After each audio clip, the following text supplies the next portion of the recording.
शादी के बाद आरुषि हर समय अपने पति को उसके माँ बाप के खिलाफ भड़काए रखती। पत्नी की बातों में आकर अभिषेक ने अपने माँ बाप को खर्च देना बंद कर दिया। आरुषि घर में खाना नहीं बनाती थी और जैसे ही रात को अभिषेक घर आता, पति को लेकर बाहर खाना खाने चली जाती। बूढ़े पिता से जब भूख सहन न हुई तो तंग आकर एक दिन वो एक पॉश एरिया में लोगों से मदद मांगने लगे कि तभी उसकी नज़र एक घर पर पड़ी जहाँ अभिषेक, आपको नहीं पता आपके माता पिता उस समय मेरे साथ क्या करते हैं जब आप घर पर नहीं होते। ये तो मेरी हिम्मत है कि मैं इतने महीनों से उन्हें झेल रही हूँ। आरुषि अपने पति का हाथ अपने हाथों में पकड़ते हुए इतना बड़ा झूठ बोल रही थी। उसे शुरू से ही अपने सास ससुर को अपने साथ रखना स्वीकार नहीं था, मगर अभिषेक का दूसरा कोई बहन भाई नहीं था, इसलिए मजबूरन उसे अपने सास ससुर को अपने साथ रखना पड़ रहा था।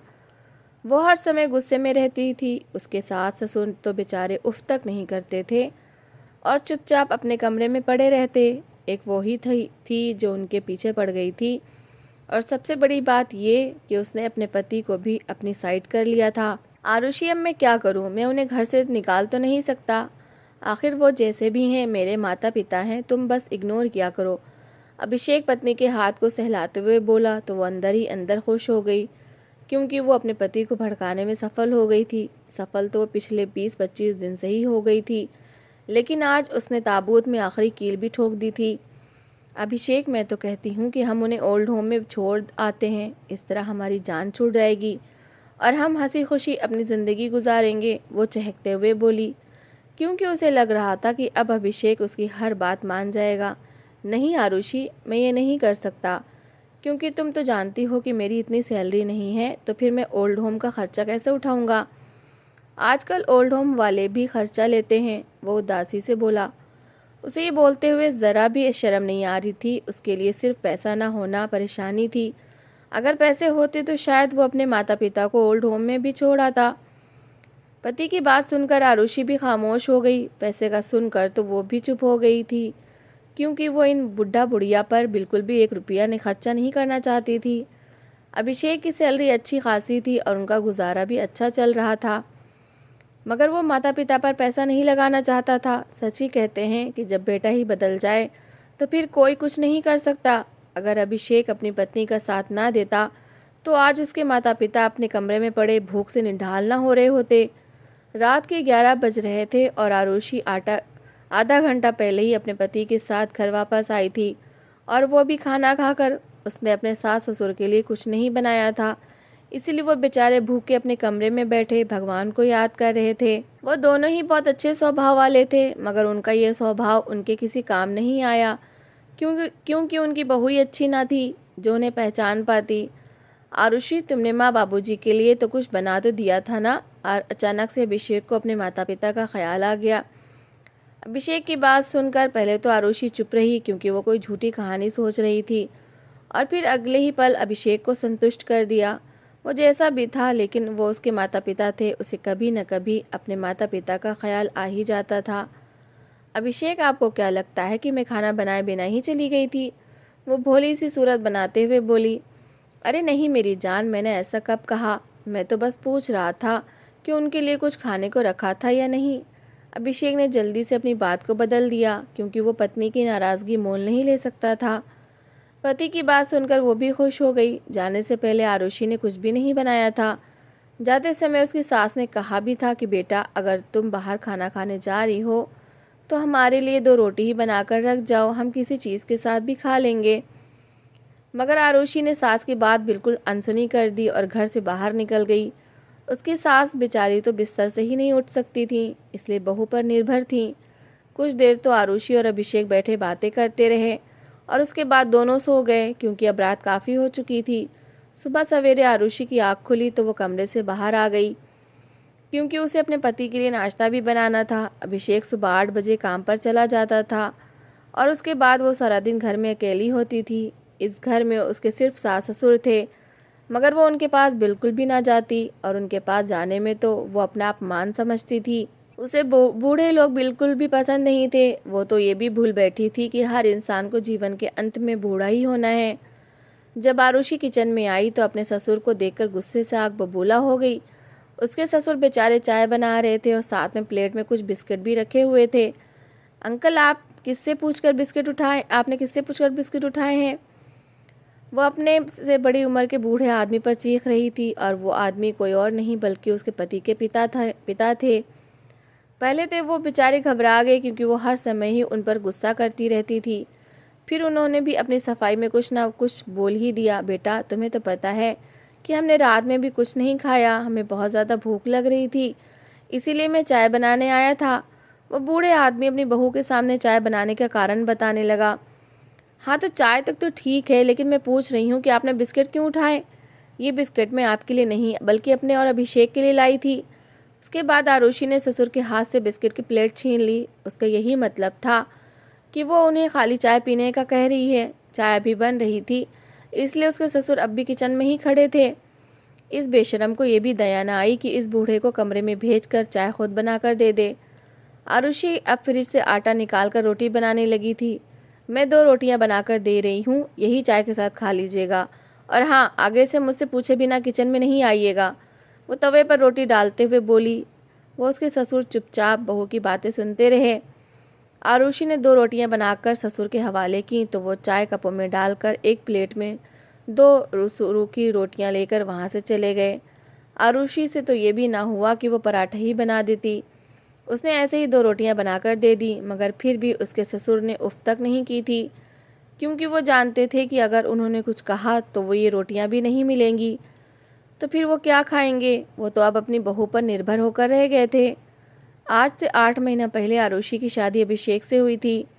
शुरू का 1-2 महीना तो उसने अपने सास ससुर के साथ बड़े आराम से गुजारा, क्योंकि वो नई नई थी, मगर धीरे धीरे उसने अपनी असलियत दिखाना शुरू कर दी, और अब पिछले 2 महीने से वो उन पर अत्याचार किए जा रही थी।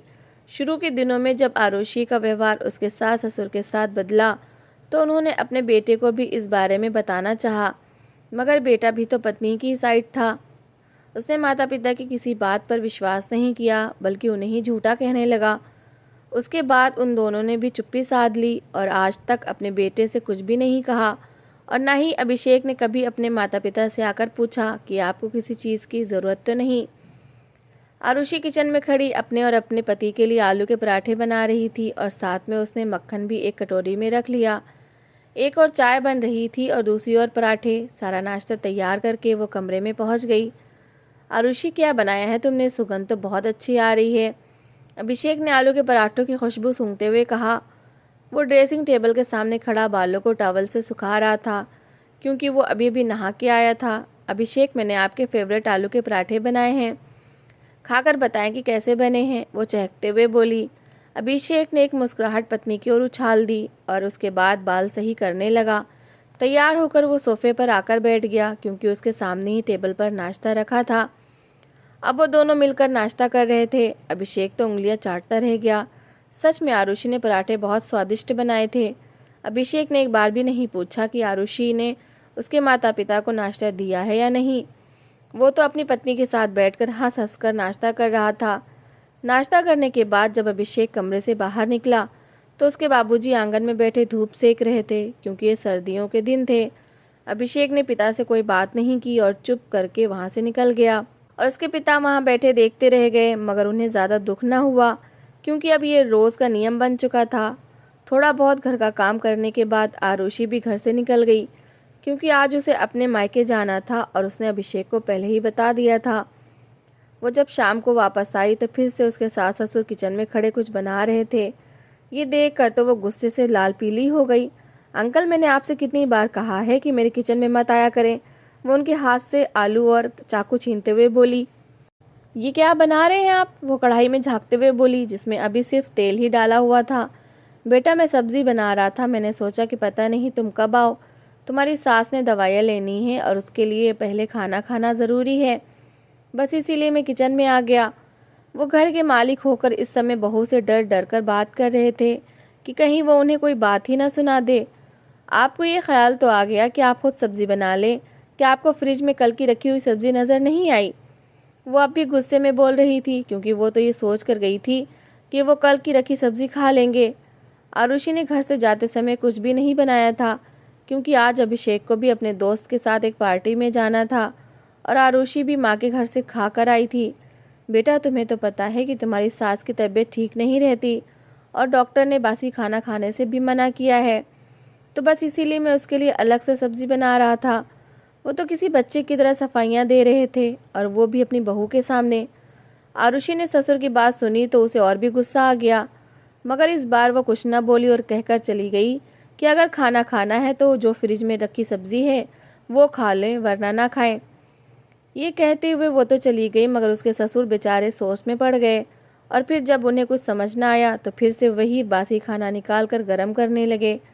वो दिन भी गुजर गया और सुबह फिर से आरुषि ने अपने सास ससुर को चाय के साथ सूखी रोटी ही दी थी। अभिषेक जब नाश्ता करके अपने कमरे से निकला तो उसके पिताजी भी अपने कमरे से बाहर निकल रहे थे। अभिषेक ने तो उनसे कुछ न कहा, मगर उन्होंने अपने बेटे को रोक लिया। अभिषेक बेटा, तुम्हारी माँ की तबीयत ठीक नहीं है और मेरे पास पैसे भी नहीं हैं। अगर तुम कुछ पैसे दे दो तो मैं तुम्हारी माँ को डॉक्टर के पास ले जाकर दिखा दूँ। वो बेटे से भी डर डर कर बात कर रहे थे, क्योंकि वो भी हर समय अपनी पत्नी की ज़बान बोलता था। और कुछ दिनों से अभिषेक ने पत्नी के कहने पर उन्हें खर्चा देना भी बंद कर दिया था। बाबूजी, मेरे पास पैसे नहीं हैं, आप उन्हें घर में रखी बुखार की गोली दे दीजिएगा, वो ठीक हो जाएंगी। ये कहते साथ ही वो वहाँ से चल दिया और उसके पिताजी चुप होकर रह गए। आज रात जब अभिषेक वापस आया तो आरुषि तैयार खड़ी थी। उसने सोच रखा था कि वो आज पति के साथ बाहर ही खाना खाएगी। अभिषेक भी फटाफट तैयार हो गया और उसी समय वो दोनों घर से बाहर निकल गए। आरुषि ने अपने सास ससुर के लिए फिर कुछ नहीं बनाया था। वो खुद तो बाहर से खाना खाकर आ गए और वो बेचारे भूख से निढाल बड़ी मुश्किल से सोए थे। आरुषि किचन को ताला लगाकर गई थी, इसलिए उसके ससुर खाने में कुछ नहीं बना पाए। समय बड़ी तेज़ी के साथ गुजरता जा रहा था और आरुषि दिन प्रतिदिन उनका खाना बंद करती जा रही थी। अब तो वो दिन में एक बार ही उन्हें खाना देती थी, जिससे उन बेचारों की भूख भी नहीं मिटती थी। अभिषेक को तो कोई होश ही नहीं था, वो तो हर समय ही अपनी पत्नी के गुण गाता रहता। उसने अब माता पिता को खर्चा देना पूरी तरह से बंद कर दिया था। उन्हें कभी 100 रुपये की भी ज़रूरत होती तो वो बेटे के सामने हाथ फैलाते, और अगर अभिषेक का दिल करता तो वो उन्हें दे देता, और जब मोड़ना होता तो वो उन्हें बिना पैसे दिए ही धुतकार देता। ये सब देखकर आरुषि दिल ही दिल में खुश हो जाती, क्योंकि यही सब तो वो चाहती थी। आरुषि और अभिषेक अपने कमरे में बैठे समोसे खा रहे थे। आज अभिषेक ऑफिस नहीं गया था, क्योंकि आज रविवार का दिन था और वो अभी थोड़ी देर पहले ही बाजार से पत्नी के लिए समोसे लेकर आया था। उसके माता पिता बेचारे सुबह की एक रोटी और चाय की प्याली पर ही बैठे थे। अब दोपहर के 2:30 बज रहे थे। आरुषि की सास की तबीयत कुछ ठीक न थी, क्योंकि उन्हें ढंग से खाना भी नहीं मिल रहा था। अभिषेक के पिता अपने कमरे से निकले और बेटे के कमरे की ओर जाने लगे, क्योंकि वो बहू से कुछ खाने को मांगना चाहते थे। अब आरुषि हर समय किचन में ताला लगाकर रखती थी, और जब उसका दिल चाहता तो ही उन्हें खाने को कुछ देती थी। वो अभी अपने बेटे और बहू के कमरे के बाहर ही खड़े थे कि अचानक से बेटे की आवाज़ उनके कानों से टकराई। आरुषि, मैं क्या करूं? मेरे पास इतने पैसे नहीं हैं कि मैं उन्हें ओल्ड होम में छोड़ आऊं। तुम बस यहीं पर उनके साथ गुजारा करो। अभिषेक ज़रा ऊंची आवाज़ में बोला था, क्योंकि आरुषि फिर से कह रही थी कि वो उन्हें ओल्ड होम में छोड़ आए। अभिषेक, मैं तो कहती हूँ कि आप किसी ऐसे ओल्ड होम की खोज शुरू कर दें जहाँ पर महीने का खर्च न देना पड़ता हो। इस तरह हमारी उनसे जान छूट जाएगी। चलो ठीक है, मैं देखता हूँ, लेकिन शहर में ऐसा कोई ओल्ड होम नहीं है। वो दोनों आपस में बातें कर रहे थे। आरुषि हर समय ही उनके साथ ऐसा व्यवहार करती थी, मगर बेटे के मुंह से ऐसी बातें सुनकर तो उनकी आंखों से आंसू निकल आए। वो उसी समय उल्टे पैरों पीछे लौट गए। थोड़ी देर बाद आरुषि और अभिषेक तैयार होकर घर से निकल गए। आज शायद उन्हें किसी पार्टी में जाना था। शाम का समय था और वो दोनों बूढ़ा बुढ़िया भूख से निढाल अपने कमरे में बैठे आंसू बहा रहे थे। अभिषेक के पिता को एक विचार आया तो वो पत्नी को घर में अकेला छोड़कर घर से बाहर निकल आए। वो चलते चलते बहुत आगे आ चुके थे। वो घर से बाहर तो निकल आए थे, मगर अब उन्हें लोगों के सामने हाथ फैलाने में शर्म आ रही थी, क्योंकि उन्होंने अपना पूरा जीवन बड़े आत्मसम्मान के साथ गुजारा था। मगर आज भूख के मारे वो लोगों के सामने हाथ फैलाने के लिए विवश हो गए थे। अपने इलाके में तो उन्होंने किसी से कुछ नहीं मांगा, क्योंकि यहाँ पर सब लोग उन्हें जानते थे। वो अब एक पॉश इलाके में आ गए थे। यहाँ अचानक से उनकी नज़र एक घर पर पड़ी, जिसके बाहर एक आदमी खड़ा कुछ बांट रहा था। वो तुरंत उस ओर भागे। उन्होंने सोचा कि इस तरह हाथ भी नहीं फैलाना पड़ेगा और काम भी हो जाएगा। वो तेज़ तेज़ कदमों के साथ चलते हुए उस घर की ओर जा रहे थे। दूर से ही उन्होंने उस घर का गेट खुलता देखा। अब उसमें से एक नौजवान आदमी निकलता है जो देखने से कोई बड़ा अफसर लग रहा था। अभिषेक के पिताजी दूर से उस आदमी की शक्ल नहीं देख पाए थे। वो तेज़ तेज़ कदमों के साथ चलते हुए जब उस घर के पास पहुँचे तो उन्हें देखते ही उस अफसर की आंखों से आंसू निकल आए थे और वो अभिषेक के पिता के गले से लग जाता है। मास्टर जी, मैंने आपको कितना ढूंढा मगर आप मुझे कहीं भी नहीं मिले। वो उनके गले से लगे हुए बोला। अभिषेक के पिता की समझ में कुछ नहीं आ रहा था कि ये आदमी कौन है और उन्हें कैसे जानता है। जब वो उसके गले से अलग हुए तो उसकी शक्ल देखकर वो भी पहचान गए। सिद्धार्थ बेटा तुम? वो बोले तो उनकी आवाज़ काँप रही थी। जवानी के दिनों में अभिषेक के पिता गरीब बच्चों को पढ़ाने का काम करते थे और वहाँ पर सिद्धार्थ भी उनके पास पढ़ने के लिए आता था। वो पढ़ाई के साथ साथ काम भी सीख रहा था। बहुत ही गरीब लड़का था जिसके माता पिता भी इस दुनिया में से चल बसे थे और वो अपने चाचा के घर पर ही रहता था। उसका चाचा उस पर हर समय अत्याचार करता रहता था जिसके कारण सिद्धार्थ बहुत परेशान रहता था और उसी समय अभिषेक के पिताजी उसकी कुछ पैसों से मदद कर दिया करते थे। इस तरह उन दोनों के बीच गुरु शिष्य से आगे का रिश्ता बन गया था। मास्टर जी, आप यहाँ क्या कर रहे हैं? वो सम्मान के साथ बोला तो अभिषेक के पिता ने भी सारी कहानी सुना दी क्योंकि अब वो ये दुख सहते सहते थक चुके थे। उनके मुंह से ये सब सुनकर तो सिद्धार्थ की आंखों से आंसू निकल आए। वो सोच भी नहीं सकता था कि इतने अच्छे और दयालु इंसान के साथ ये सब भी हो सकता है। फिर उसने अपनी कहानी भी सुनाई। उसने खूब पढ़ाई की और फिर आईपीएस की परीक्षा दी जिसमें पास होकर वो असिस्टेंट कमिश्नर की पोस्ट पर लग चुका था। इसी कारण अब वो पहले जैसा गरीब सिद्धार्थ ना रहा था। मास्टर जी, अब मैं आपकी एक बात भी नहीं सुनूंगा। आज से आप और आपकी पत्नी मेरे पास ही रहेंगे। वो उनका हाथ पकड़कर बोला तो अभिषेक के पिता की आंखों से आंसू बहने लगे। उन्होंने भी उसे मना न किया क्योंकि वो अब अपने बेटे के पास नहीं रहना चाहते थे। सिद्धार्थ उसी समय उन्हें अपनी गाड़ी में बिठाकर उनके घर आया तो उस समय अभिषेक और उसकी पत्नी भी घर वापस आ चुके थे। अपने पिता को इतने अमीर आदमी के साथ देखकर वो हैरान रह गया। जब सिद्धार्थ ने उसे सारी बात बताई तो वो दांत पीस कर रह गया। वो अब कुछ नहीं कर सकता था। उसके माता पिता अपनी मर्जी से सिद्धार्थ के साथ जाना चाहते थे। फिर सिद्धार्थ उसके माता पिता को लेकर अपने बंगले में आ गया और अभिषेक वहीं का वहीं रह गया। आज इस घटना को पूरे 2 साल बीत चुके हैं और वो अब भी सिद्धार्थ के पास रहते हैं। जब भी अभिषेक उनसे मिलने के लिए जाता तो वो उसे दरवाजे पर से ही वापस लौटा देते क्योंकि अब वो उसकी शक्ल भी नहीं देखना चाहते थे। अभिषेक के हालात अब पहले से ज़्यादा ख़राब हो गए थे। उसकी नौकरी भी जा चुकी थी और घर भी उसने गिरवी कर रख दिया था। सच ही कहते हैं कि जो लोग अपने माता पिता को दुख देते हैं तो भगवान भी उन्हें खुश नहीं रहने देता। और सबसे बड़ी बात कि रिश्ते एहसास के होते हैं। अगर एहसास हो तो अजनबी भी अपने होते हैं और अगर एहसास ना हो तो अपने भी अजनबी बन जाते हैं। तो दोस्तों, इस कहानी को लेकर आपकी क्या राय है कमेंट बॉक्स में ज़रूर बताएं। और अगर आपको हमारी आज की कहानी अच्छी लगी हो तो प्लीज़ इसे लाइक ज़रूर करें। अगर आपने अभी तक हमारे चैनल को सब्सक्राइब नहीं किया तो ज़रूर कर लीजिए। तो मिलते हैं ऐसी ही एक और मोटिवेशनल कहानी के साथ। Thanks for watching.